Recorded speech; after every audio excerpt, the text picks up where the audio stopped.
ni. Okey, kita pergi pula soalan ketiga. Soalan ketiga ni mungkin rumit sikit. Okey, kita tengok skema jawapan. Okey, berdasarkan juga kepada soalan. Okey, perkara pertama yang kita perlu buat, kalau kita tengok pada soalan ini, okey, dia dah beri tapak. So, isi saja. Cara nak isi dulu dia punya baki. Okey, selamat datang Izani. Siapa lagi ni? Selamat datang Dania. Okey, saya ada share link kehadiran. Tolong isikan kehadiran kamu di dalam link tersebut. Baiklah, kita semak semula. Ini sekarang ni kita berada dekat buku teks muka surat 54 Kita tengah bincangkan jawapan soalan 1, 2 dan 3. Okey. Pertama kita nak kena buat, kita kena pasti dulu. Perabot adalah aset, inventory adalah aset, akaun belum terima adalah aset, bank adalah aset, akaun belum bayar adalah liability. Jadi apa kita perlu buat? Kita masukkan semua angka ni dekat barisan pertama sebagai baki awal. Okay, sebagai baki awal. Lepas tu kita kena tahu aset mesti sama dengan equity tambah liability. Tapi equity tak ada, maknanya kita kena cari berapa equity. Okay. So akhirnya kita akan dapat jawapan seperti ini. Okay. Kita akan dapat 4800, kita akan masukkan 2100, 5400, 3810, 3810, akaun belum bayar 1810 dan angka yang ini 14300 adalah angka yang kita cari. Okay, melalui aset sama dengan equity tambah liability. So kalau nak cari equity adalah sama aset sama dengan equity sama dengan aset tolak liability. So kita carilah. Okay. So totalkan semua aset ni dan kita akan tolakkan dengan liability. Okay, kita teruskan dengan soalan pertama. Soalan pertama adalah 4 buah meja pejabat. Okey, saya minta pelajar yang tak faham soalan.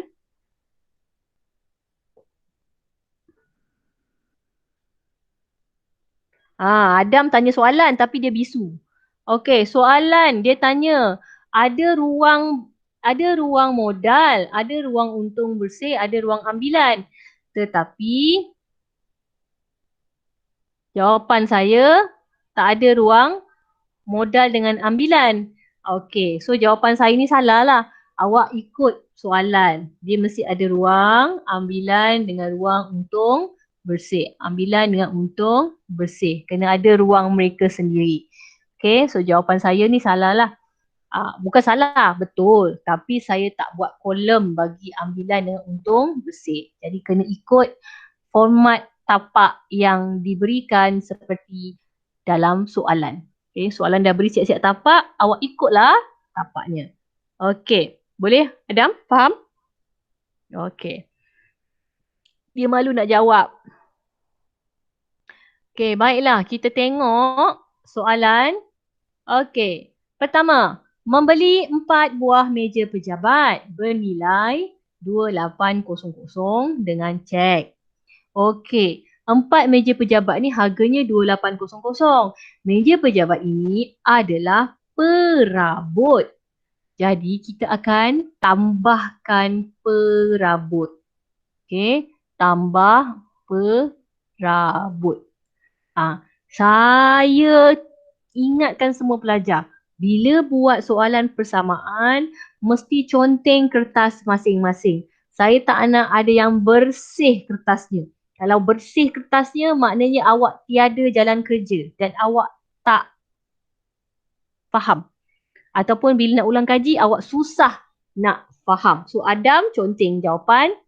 Okay. Contoh macam saya buat ni. Okay, gariskan 2800 tambah perabot. Okay. Kemudian, sebab dia beli dengan cek, maknanya bank kena tolak. So, bank. Okey, harga di sini cuma ada satu angka sahaja. Jadi perabot pun 2,800, bank juga 2,800. Ni bersih je, kenapa? Isilah. Tadi kan dah suruh isi. Conteng macam ni. Okey. Soalan ini jawapannya seperti ini. Okey, so perabot kita akan tambah 2800. Bank kita akan tolak 2800. Okey, saya punya jawapan ni tolak. Awak tolak tapi jadikan dalam bentuk kurungan. Yang tolak tu jangan tulis. Jadikan dia bentuk kurungan. Okey, kita ikut format dalam buku teks. Okey, kita teruskan. Di sini soalan kedua, menerima cek. Bila menerima cek, maksudnya bank akan tambah. Okay. Terima daripada siapa? Daripada akaun belum terima.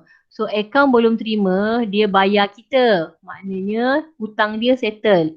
Jadi kita kena tolak akaun belum terima. Okey, angkanya 1960 sebab hanya ada satu saja 1960. Jadi dekat bank pun letak 1960, dekat akaun belum terima juga kita akan letak 1960 seperti ini. Okey. Bank tambah 1960, akaun belum terima akan tolak 1960. So ingat kalau kita ada satu angka, kita akan letak dua jawapan yang sama.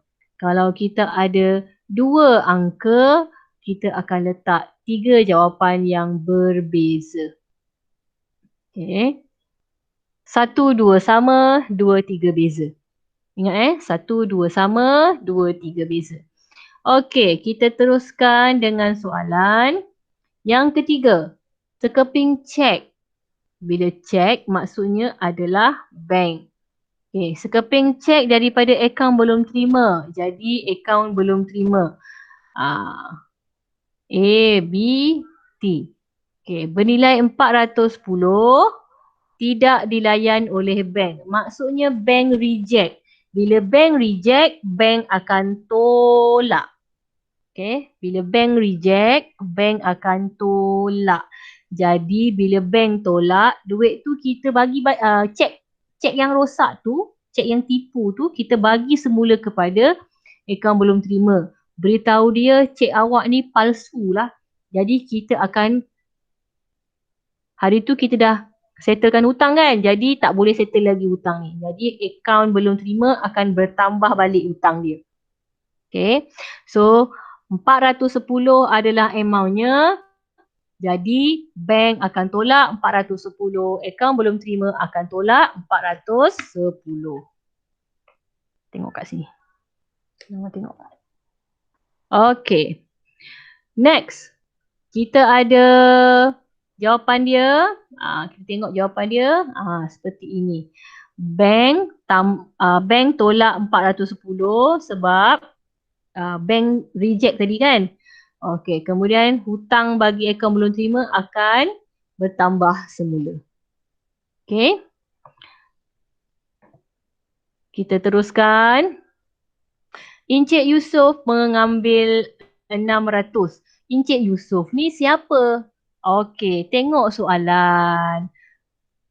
Soalan kita adalah nombor 3. Encik Yusof, pemilik perniagaan jati. Maknanya kitalah Encik Yusof. Kitalah tuan kedai perniagaan jati. Wahai Encik Yusof sekalian, kita semua sekarang Encik Yusof. Wahai Encik Yusof sekalian, kita dah ambil RM600 untuk bayar yuran anak. Kenapa nak guna duit kedai untuk bayar yuran anak? Bila kita guna duit kedai untuk kegunaan personal, kita akan letakkan dia sebagai ambilan. Kita akan tulis ambilan. Jadi ambilan akan tambah. Kita bayar yuran anak kan. Kita ambil 600 ni apa? 600 ni adalah duit. Jadi tunai kita akan berkurang lah sebab kita ambil duit kedai. Jadi tunai akan berkurang, ambilan akan bertambah. Nilai dia 600, jadi kita akan letak nilai yang sama di kedua-duanya. Okey, disebabkan saya letak dekat bahagian modal, jadi saya letak kurungan. Tapi kalau betul-betul bukan dekat sini dia akan letak dekat ambilan lah. Dia akan letak dekat ruang ambilan. Tulis saja 600 tanpa simbol tolak. Sebab kalau kita tumpang dekat modal, baru kita letak tolak. Sekarang ni kita bukan tumpang dekat modal. Okay? Next. Bank. Sebab kita keluarkan duit, kita tak ada tunai. Sebab kita keluarkan duit daripada bank, lah jadi jawapannya. Okay, kalau kita tengok soalan kembali, kita tak ada tunai dalam ni bila tak ada tunai, maknanya dia keluarkan duit tu automatik lah daripada bank. Jadi jawapan saya yang ini salah lah. Okay, bukan tunai tapi daripada bank. So saya padam balik ini.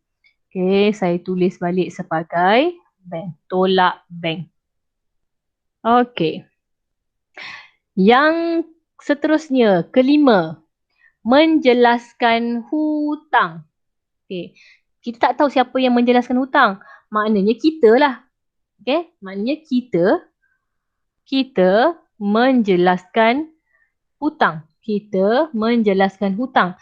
Bila kita menjelaskan hutang, maknanya akaun belum bayar akan tolak.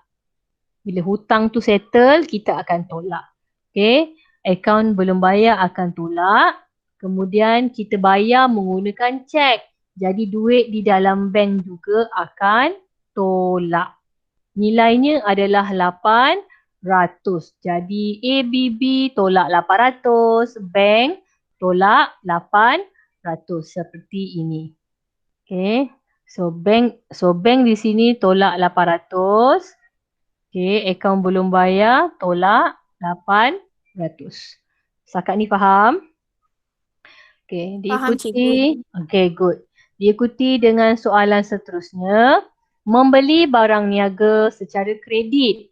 Bila dia kata kredit, maksudnya hutang juga. Okay, sebab kita beli barang, kita tak bayar. Jadi kita akan letak dekat akaun belum bayar. So, hutang bertambah. So, akaun belum bayar akan tambah. Okay. Kemudian, daripada pembekal Chong. Okay. Kita beli barang niaga kan? Maknanya ini adalah inventory. Jadi, inventory juga akan bertambah. Harga dia 780. 780. So, jawapan dia seperti ini. 780 tambah dekat inventory, 780 tambah dekat akaun belum bayar. Kalau hutang tu berkurang, kita akan tolak. Kalau hutang bertambah, kita akan tambah dekat akaun belum bayar. Okey. Soalan yang terakhir, inventory pada kos 1050. Okey, ini satu angka. Dijual dengan harga 2050. Ini angka yang kedua. So macam saya cakap tadi, satu angka akan dapat dua jawapan yang sama, dua angka akan dapat tiga jawapan yang berbeza. Okay. Satu angka akan dapat dua jawapan yang sama, manakala dua angka akan dapat jawapan tiga yang berbeza. Okay, so kita tengok jawapan kat sini. 1050, 2050, 1000. Tak sama Okay, macam mana nak kenal pasti? Okay, inventory pada kos. Maknanya inilah inventory. Jadi, inventory adalah 1050. Kena tolak. Inventory 1050 kena tolak. Sebab dia kata kos kan? Kos ni adalah harga inventory. Okay, dia jual dengan harga 2050 secara tunai tapi dia bankkan. Maknanya kita akan dapat 2050 dekat bank. So bank akan tambah 2050. Okay, so kita pun masukkanlah. Bank masuk 2050. Okay, yang ni. Kemudian inventory kita akan berkurangan sebab kita dah jual. So kita tengok kat sini. Bila kita punya barang 1050 tapi kita jual dengan harga 2050, maksudnya kita untung. So ni jawapan bukan dekat modal jawapan ni dekat untung. Okay, jawapan ni dekat untung bersih. Okay. Tambah. Okay. Jadi selesailah kita punya jadual persamaan. Apa yang kita nak buat, kita akan kira daripada atas, daripada baki awal ni, kita akan kira yang ni sampailah ke bawah setiap satu. Okay, so skema jawapan, sila sejuk sama-sama. Okay, bagi perabot kita akan dapat 7600. Inventory akan dapat 1830. Akaun belum terima akan dapat 3850. Bank akan dapat 3210. Modal akan dapat 14700. Sorry, bukan modal modal akan dapat 14300 ni modal. Okay, untung akan dapat 1000, ambilan akan dapat 600. Dan akaun belum bayar akan dapat 1790. Okay, boleh kalau kamu nak kira sendiri lagi baik, so salin dulu jawapan ni dekat dalam kamu punya kertas tapi pakai pensel. Nanti boleh semak semula jawapannya. Okay, setelah itu saya pesan tadi, sediakan latihan tambahan iaitu kena buat penyata kedudukan kewangan. Maka berdasarkan soalan yang ini, okay, lepas kamu siapkan, buatlah penyata kedudukan kewangan. Okay, so saya tak bincanglah jawapan penyata kedudukan kewangan sebab kamu boleh gunakan jawapan daripada jawapan yang dekat bawah ni. Okay, gunakan jawapan yang ini untuk buat penyata kedudukan kewangan masing-masing.